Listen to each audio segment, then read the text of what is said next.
മമ്മൂട്ടിയും മോഹൻലാലും നീണ്ട ഇടവേളയ്ക്ക് ശേഷം ഒരുമിച്ച് എത്തുന്ന ചിത്രം പാട്രിയറ്റ് എന്ന ചിത്രത്തിന് പ്രീ റിലീസ് ഹൈപ്പ് ലഭിക്കാൻ ഈ ഘടകം മാത്രം മതിയായിരുന്നു. എന്നാൽ ചിത്രത്തെ സംബന്ധിച്ച് പ്രേക്ഷകന്റെ ആവേശം കൂട്ടുന്ന വേറെയും ഘടകങ്ങൾ ഉണ്ടായിരുന്നു. ഫഹദ്, കുഞ്ചാക്കോ ബോബൻ, നയൻതാര, രേവതി, രാജീവ് മേനോൻ എന്നിങ്ങനെ നീളുന്ന താരനിര.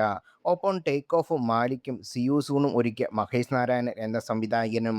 ആഗോള വ്യാപകമായി ഇന്നലെയായിരുന്നു ചിത്രത്തിന്റെ റിലീസ്. ഇപ്പോഴിതാ ചിത്രത്തിന്റെ ആദ്യദിന കളക്ഷൻ കണക്കുകൾ പുറത്തു വന്നിരിക്കുകയാണ്.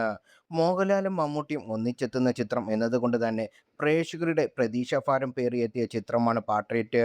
ചിത്രത്തെക്കുറിച്ച് തങ്ങൾക്കുള്ള ഒരു ചെറിയ പേടി അതാണെന്ന് മമ്മൂട്ടി പറഞ്ഞിരുന്നു. ചിത്രത്തിൽ ഉള്ളതും പ്രേക്ഷകർ പ്രതീക്ഷിക്കുന്നതും രണ്ടാകുമോ എന്നായിരുന്നു റിലീസിന് മുമ്പ് മമ്മൂട്ടി പങ്കുവച്ച ഭയം. തങ്ങൾ പ്രതീക്ഷിച്ച തരത്തിലുള്ള മാസ് രംഗങ്ങൾ ചിത്രത്തിൽ കുറവാണെന്ന് ആദ്യ ഷോയ്ക്കൊപ്പം അഭിപ്രായപ്പെട്ട താരാദകർ തന്നെ ഉണ്ടായിരുന്നു. അതേസമയം ഉള്ളടക്കത്തിന്റെ പ്രാധാന്യം കൊടുക്കുന്ന മഹേഷ് നാരായണനിൽ നിന്ന് മികച്ച അനുഭവമാണ് തങ്ങൾക്ക് ലഭിച്ചുവെന്ന് അഭിപ്രായപ്പെട്ട സിനിമാ ആസ്വാദകരുണ്ടായിരുന്നു. എന്തായാലും സമ്മിശ്ര അഭിപ്രായങ്ങൾ മാത്രമാണ് ചിത്രത്തിന് കിട്ടിയിരിക്കുന്നത്. പട്ടെ പക്ഷേ ചിത്രത്തിന്റെ ഓപ്പണിംഗ് കളക്ഷനെ അത് ബാധിച്ചിട്ടില്ല എന്നാണ് കണക്കുകൾ വ്യക്തമാക്കുന്നത്. ട്രാക്കർമാരായ സൗത്ത് ഇന്ത്യൻ ബോക്സ് ഓഫീസിന്റെ കണക്ക് പ്രകാരം പാട്രിയറ്റ് ആദ്യ ദിനം കേരളത്തിൽ നിന്ന് നേടിയത് 8.03 കോടിയാണ്. ആദ്യ ദിന കണക്കുകളിൽ ഇത്. ഫൈനൽ ഫിഗറിന് അല്പസ്വല്പം മാറ്റം വന്നേക്കാം.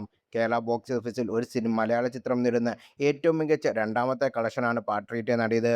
രണ്ടാം സ്ഥാനത്ത് നേരത്തെ ഉണ്ടായിരുന്ന ഒടിയനെ മറികടന്നാണ് ഈ നേട്ടം.